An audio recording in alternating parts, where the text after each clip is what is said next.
Did you hear that? My attention was brought towards the basement door for a moment.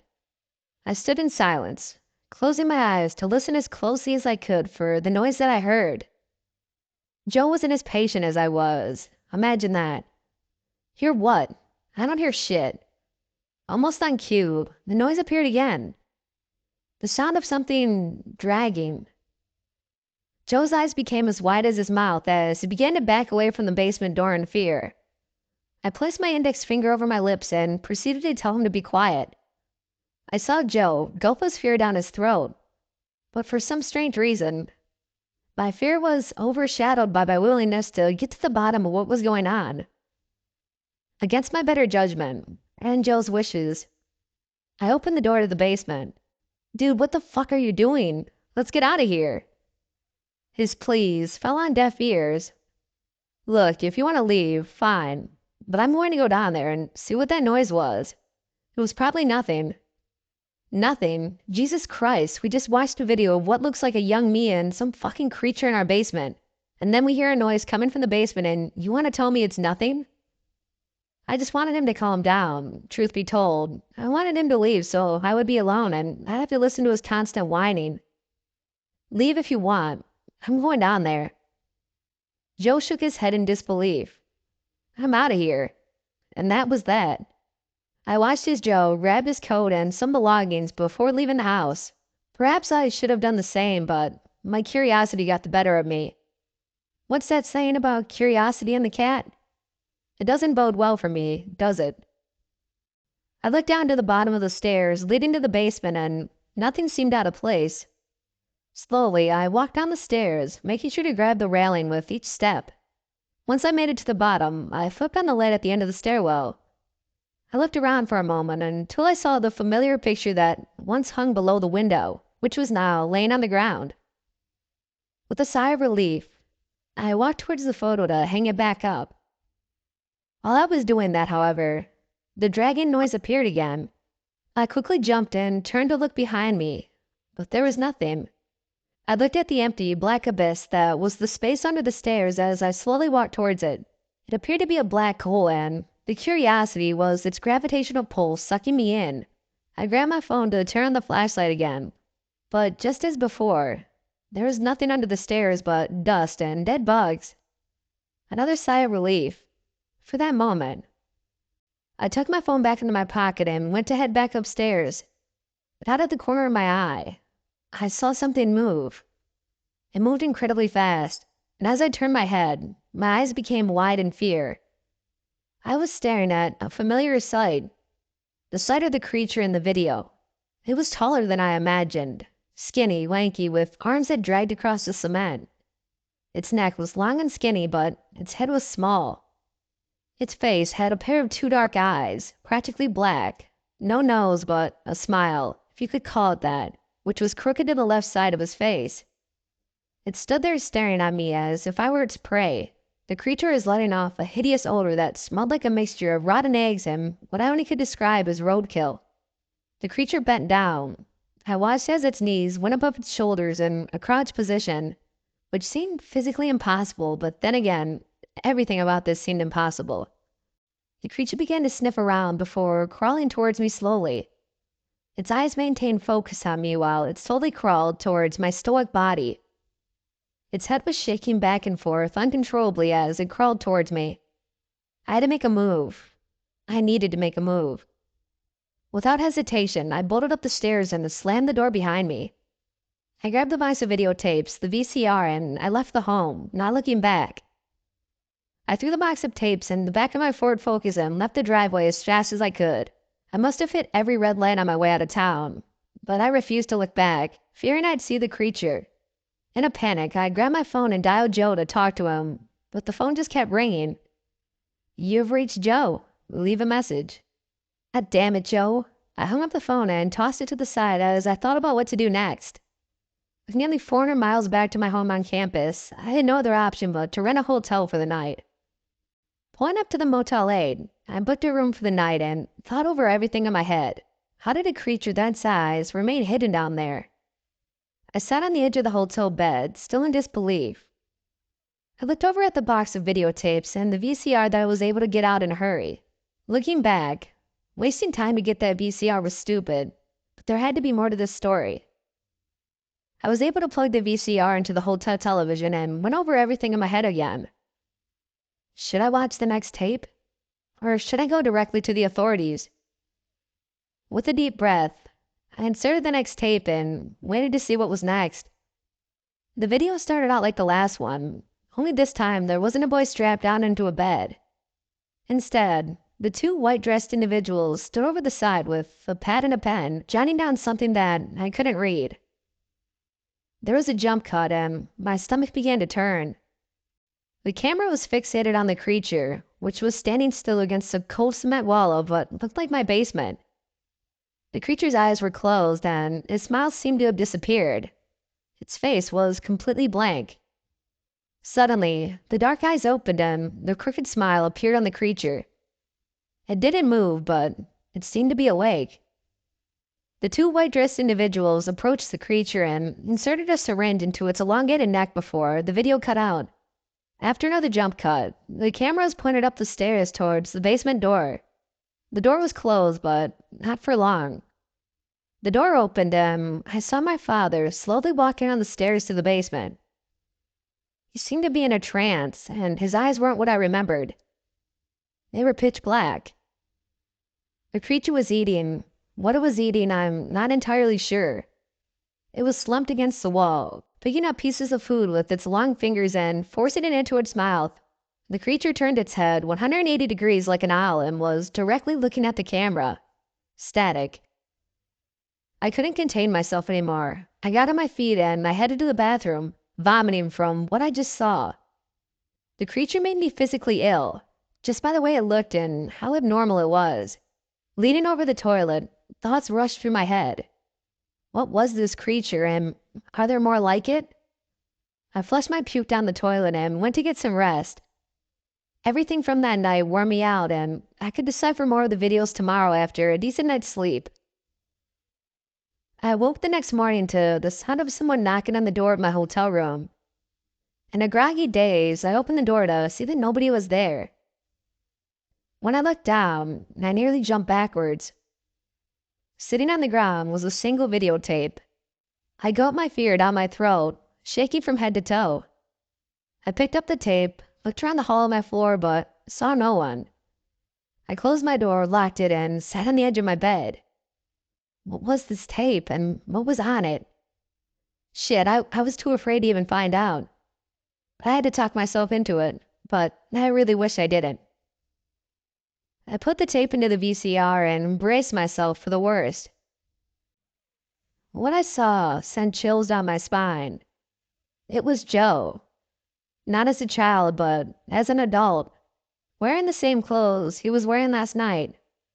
Behind him was the creature, resting both hands on his shoulders, standing tall with its head out of the view of the camera.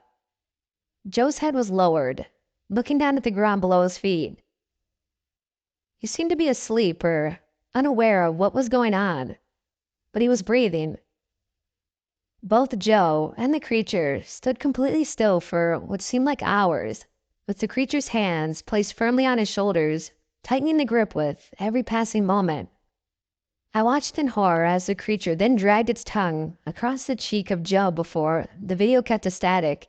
The creature had Joe. The creature was still in that house, but that begs the question, who was filming it? Jesus Christ, this can't be happening. I mumbled those words under my breath after watching the tape of the creature and Joe. Joe went back to that house after I left and tried to save me, but in return, he was taken by the creature himself. All I could think of was every time I wished harm on Joe for something he said or did. I'd take it all back just to make sure that he was safe. Thoughts spun around my head like a merry-go-round. I knew time was of the essence, but I had no idea what to do or how to go about it. I had to go back, and I had to save Joe. As I left my hotel room, every bad thought imaginable began to creep its way into my mind. From Joe being killed to the creature being loose outside of the house, I couldn't shake the bad feeling. When I arrived at the house, the driveway was empty. No signs of Joe's red pickup truck as I had imagined. I rushed into the house to find the basement door ajar. This was a bad sign. I ran as fast as I could, screaming, "Joe!" But I heard nothing in return. I swung the basement door open and ran down the stairs until darkness. I'm not sure what happened, but I woke in pure darkness with a gash above my right eye. The pain above my eye was throbbing, and I could feel my heartbeat in my ears and in the back of my head. As I blindly stretched my hand out to feel around in the darkness, I found what I assumed was the cement wall of the basement. Cold, harsh, and rigid, the wall served as a guide throughout the darkness. There was no light source at all, and my eyes have yet to adjust to the harsh darkness that was clouding me. As I blindly continued to feel my way around, I started to hear unfamiliar noises. It sounded like footsteps coming from above me.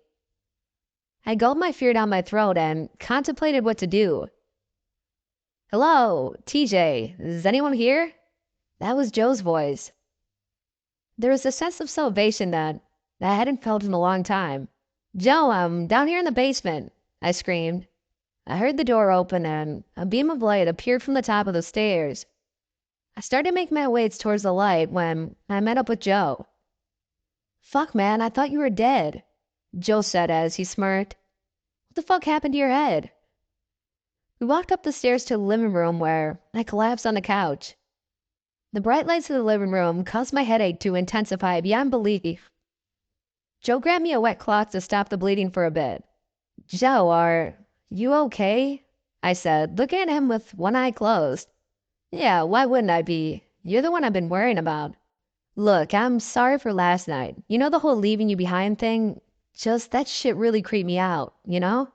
I sighed. "How did you know I was here?" Joe smirked. "Because you're like a real-life Scooby-Doo detective or some shit. I knew you'd be back here at some time after what we found. What happened last night after I left? You watch any of the other tapes?" I didn't know how to talk to Joe about the tape I received at the hotel, but I had to tell him what I saw. "Do me a favor, all right? Go to my car and grab the tapes in the VCR. I have something to show you." Joe shook his head. "I'm not watching any more of that shit. You must be crazy." And maybe I was. "Joe, just listen to me. It's important. Please." With a sigh, Joe went to my car and grabbed what I asked. When he walked back into the house, he threw the box of tapes and VCR on the couch. "You set it up, and you're welcome." It was nice to see Joe was still as cheery as always. The tape with Joe and the creature was still in the VCR, so when I plugged it into the television and hit play, I told Joe to watch closely. Joe watched in horror as he saw himself standing with the creature directly behind him. When I left last night, I stayed at the hotel for the night. And when I woke up, this is what I found. That's you, Joe. That's you and the creature. I don't remember any of this. What the fuck are you talking about?" "I don't know either, but this happened sometime last night after I left. Do you remember coming back?" "What? No, dude. When I left, I drove my ass right to my girlfriend's house and I never looked back. I only came back here because I couldn't get a hold of you and I was worried. I figured you'd be back here, and lo and behold, there you were, in the basement with a cut above your head." Nothing seemed to make sense. Joe didn't remember coming back, but on the video, he was with the creature. Perhaps the creature followed Joe to his girlfriend's and then dragged him there without him knowing. "TJ, I don't remember anything after going to my girlfriend's. Last thing I remember was falling asleep in bed and waking up the next morning.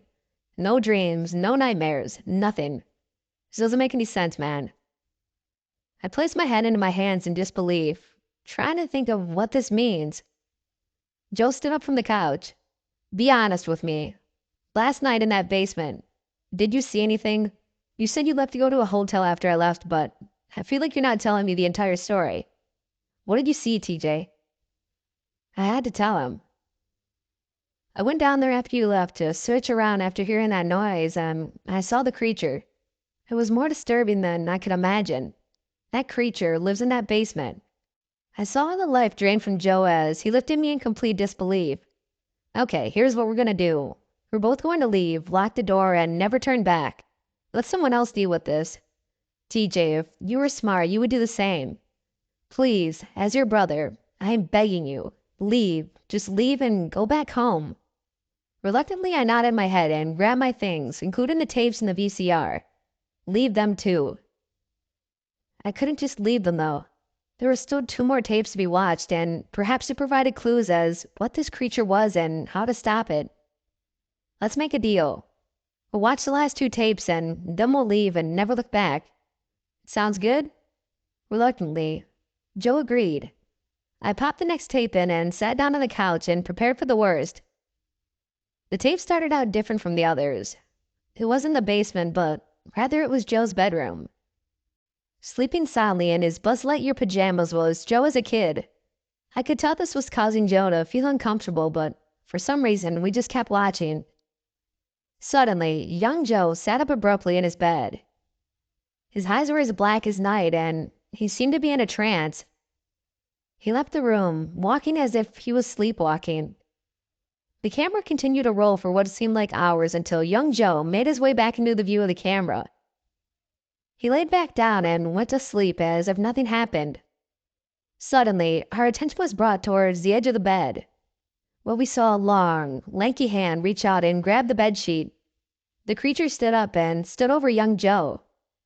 The creature got under the bed quietly and began to stare at him. Joe didn't seem to notice, though. And just like before, the creature began to drag its tongue across the cheek of young Joe before stepping off the bed and disappearing into the background. The video ended shortly after. Jesus Christ, Joe. What was that? I stopped mid-sentence as I looked over at Joe, who had a sick and demented smile on his face. His eyes were black. Black as night. There was a smell creeping into the room. An all too familiar scent. The scent of the creature.